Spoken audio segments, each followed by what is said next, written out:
Chaque matin à 9h moins le quart sur France Bleu Mayenne, rencontre avec un chef d'entreprise mayennais, Pascal. Et ce matin donc Bruno Martineau, bonjour. Bonjour. Vous avez 46 ans, vous êtes à la tête de l'entreprise Strudal à Château-Gontier depuis 2007. Vous êtes entré dans le groupe en 1996, on va reparler bien sûr de votre parcours. Il est 8h46 en règle générale, la journée commence de quelle façon et à quelle heure pour vous ? C'est une arrivée sur le site aux alentours de 6h30, voilà. Avec un bonjour donc aux collaborateurs.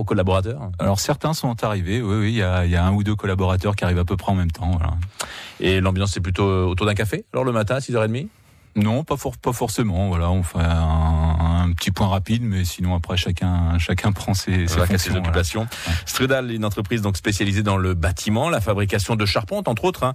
Vous allez nous en parler. Avant cela, retour sur votre parcours, vous êtes originaire des Deux-Sèvres. Oui, originaire d'un petit village à cheval entre Deux-Sèvres-Vendée, voilà, Saint-Paul-en-Gâtine, proche de Montcoutan.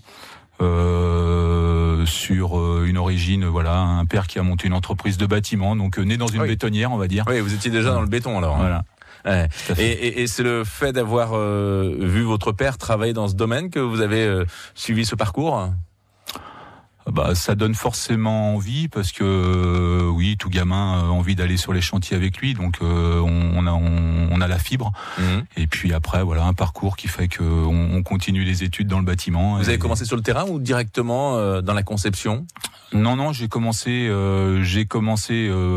tout gamin à suivre mon père sur le terrain, voilà. Et puis après, je suis parti sur des études plutôt techniques, BEP de dessinateur génie civil, bac F4, BTS et un CAP de maçon dont j'en suis fier, voilà, en candidat libre, en même temps que le bac de français, donc voilà. Bravo, en effet, on peut en être fier. Alors vous êtes entré dans le groupe en 1996, que faisiez-vous alors à l'époque ? Je suis arrivé pour m'occuper de la partie production du site, voilà, gérer l'ensemble de la production du site. À Château-Gontier ? À Château-Gontier, voilà. Oui, parce qu'en effet, Strudal est un groupe national dont le siège, par contre, est à Pithiviers dans le Loiret. Alors Strudal, c'est une société patrimoniale dont le président Bernard Leget, président fondateur, est toujours en exercice. Voilà, il a créé la première société sur le 45 à côté de Pithiviers, société spécialisée dans le plancher alvéolé, aujourd'hui numéro 1 dans ce domaine d'activité. Alors une entreprise installée donc dans le Loiret, mais aussi implantée à Château-Gontier. Alors pourquoi cette implantation en Mayenne ? Une envie à un moment donné de diversifier sa production, d'avoir des produits complémentaires avec le plancher. Donc à un moment donné, il s'est rapproché du groupe Trouillard qui souhaitait se séparer de ses usines de préfabrication lourde et donc a racheté les usines de préfabrication du groupe Trouillard et notamment l'usine de Château-Gontier. Alors que faites-vous exactement à Château-Gontier ? Alors à Château-Gontier, on est spécialisé depuis toujours dans la charpente béton. Donc on fabrique de la poutre, du poteau pour des grands ensembles et puis également du panneau de façade. Du panneau à façon et puis tout ce qui est mur coupe-feu, mur séparation au feu sur des bâtiments logistiques notamment. Ça veut dire donc une grande surface pour fabriquer tous ces murs en béton au niveau de l'entreprise. Oui, alors le site c'est 5 hectares de site, donc c'est forcément sur la préfabrication lourde telle que on la pratique à Château-Gontier, besoin de matériel lourd, d'investissement important pour pouvoir réaliser des produits de grande dimension. On a du mal à concevoir, dans nos têtes, comment est-ce que vous fabriquez justement ces parois, ces murs ? C'est-à-dire qu'il y a carrément une usine, une centrale de béton ? Alors on a une centrale à béton. Château-Gontier, c'est à peu près 15 métiers différents, c'est entre 60 et 80 collaborateurs. Donc on a une centrale à béton qui produit le béton et puis après on fabrique nos produits sur des moules, donc qui sont des moules sous forme de table. On vient de faire un investissement récemment là pour faire 60 000 m² de panneaux par an. Un peu spécifique pour pouvoir justement se diversifier aussi et puis proposer un autre produit dans un marché qui est un peu compliqué. Et voilà, autrement on fabrique ça dans des grands moules de poutre. Grands moules pour faire de la poutre plutôt lourde, plutôt de grande dimension. Voilà. Alors pour quel type de bâtiment ? Vous allez nous en parler dans quelques instants. Vous nous l'avez dit, en ce moment un secteur peut-être en difficulté. On va en reparler si vous le voulez bien dans une minute. Voilà, le temps de prendre notre invité en photo. Vous pourrez le retrouver sur la page Facebook France Bleu Mayenne. France Bleu retourne en cuisine avec la saison 5 de MasterChef. Découvrez une toute nouvelle recette de l'émission animée par Sandrine Quétier. Au menu, un nouveau jury.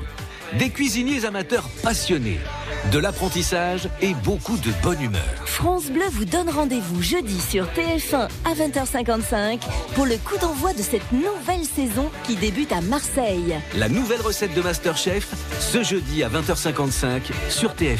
À découvrir également dans France Bleu Midi Ensemble à 12h30 et sur francebleu.fr.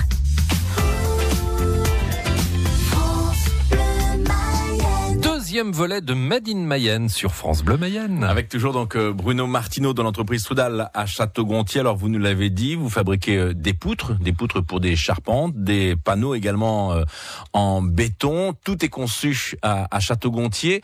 C'est pour aller après sur quel type de chantier, sur quel type de bâtiment vous envoyez vos produits donc sur l'ensemble de la France? Alors on est sur des produits qui sont lourds, donc avec des difficultés de transport.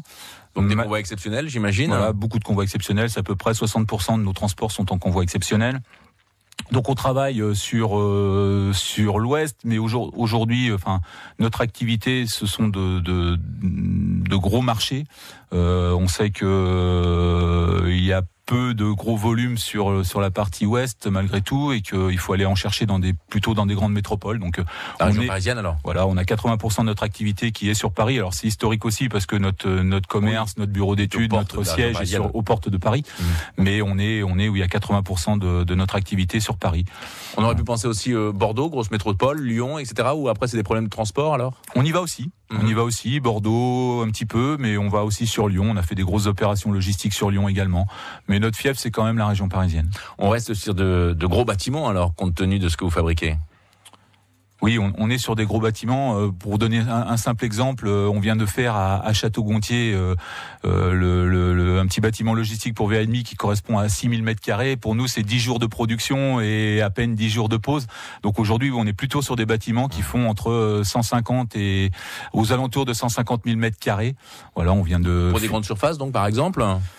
Pour des grandes surfaces commerciales. Là, on démarre un chantier Carré-Sénart, là dans dans la commune de Lieusaint. Un bâtiment de 130 000 m² avec la société avec Unibail Radenco et la société Cardinal de Rennes. Voilà. Ça, c'est intéressant ce que vous nous dites. Ça nous permet de voir un petit peu les réalisations que vous avez. En Mayenne, on peut en citer d'autres. Vous avez cité VNB il y a quelques instants. D'autres réalisations dans le département? Ouais, on a fait quelques bâtiments. On a fait il y a quelques années maintenant premier bâtiment de Manumel à Laval. On a fait les bâtiments Brégé récemment sur Château-Gontier. Voilà un peu sur le territoire. On a fait Spopac à Vège, un bâtiment logistique également. Alors vous êtes quand même très dépendant de l'activité bâtiment, et en ce moment on peut dire que les réalisations ne sont pas forcément très nombreuses.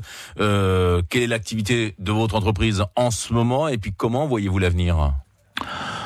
Alors l'activité aujourd'hui, elle est plutôt bonne. Enfin, on retrouve de l'activité. On a été en sous-activité pendant plusieurs mois. Aujourd'hui, donc par le biais de cette affaire, c'est-à-dire qu'à partir du moment où on rentre une grosse affaire, ça nous fait tout de suite du volume. Donc là, on vient de rentrer ce projet de Carré-Sénart qui est important pour nous. Donc là, l'avenir, on le voit plutôt bon, avec d'autres perspectives qui vont arriver. Maintenant, globalement, le volume général n'est pas là. Et c'est ce qui fait qu'on est sur de la fluctuation d'activité en permanence qu'il faut gérer et à laquelle il faut s'adapter. Aujourd'hui, si on devait faire une moyenne à l'année, la production est de combien? Le volume? On est sur une activité moyenne aujourd'hui qui dépasse pas 10 000 m³ par an de béton. Voilà. Et vous seriez satisfait avec combien? À 15 000. Ouais, il y a donc encore des choses à voir à ce niveau-là, et entre autres, quand on parle de croissance, c'est là où pour vous c'est quelque chose d'important. Donc. Nous, il faut que dans ce marché-là, on s'adapte aussi, on trouve d'autres solutions, d'autres alternatives, qu'on aille sur d'autres produits. Voilà, c'est l'objectif que l'on a depuis 2 ans, parce que malgré cette situation compliquée, on continue à investir. Voilà, on continue à améliorer le site, on continue à lui donner des perspectives pour plus tard.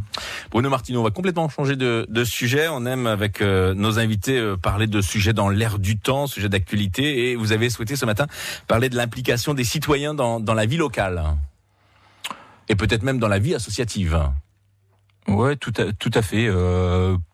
Pour être arrivé il y a quelques années en Mayenne et tout de suite m'être impliqué dans la vie, c'est aussi envie de redonner ce que l'on a pu recevoir. Voilà, j'ai eu la chance de croiser des personnes m'ont inspiré et je pense que c'est important de redonner. De quelle façon concrètement ? Eh bien, en s'investissant, voilà, aujourd'hui plus près dans un milieu qui est le handball, voilà, sur le bassin du Sud Mayenne, par des initiatives. C'est-à-dire qu'on a créé il y a 5 ans maintenant une alliance. Et ce terme d'alliance, j'aime bien, une alliance avec Château-Gontier et Mellet du Maine. Voilà, 2 clubs qui ont gardé leur identité, mais qui, grâce à cette alliance, font que demain on espère faire découvrir et faire vivre le handball sur le Sud Mayenne, mais pas que sur le Sud Mayenne, parce qu'aujourd'hui on est encore sur une autre alliance avec l'Huisserie. Et voilà, le but c'est de faire connaître le handball dans le Sud Mayenne, dans la Mayenne, le faire évoluer, le faire aller au plus haut niveau possible en Mayenne. Voilà. Vous-même vous êtes sportif, vous êtes joueur de handball ? Je l'ai été, aujourd'hui un peu de semi, marathon, voilà, et oui, sportif un peu quand même. Bruno Martineau, merci d'avoir été avec nous. Je vous souhaite une très bonne journée et à très bientôt sur France Bleu Mayenne. Réécoutez cet entretien sur francebleu.fr.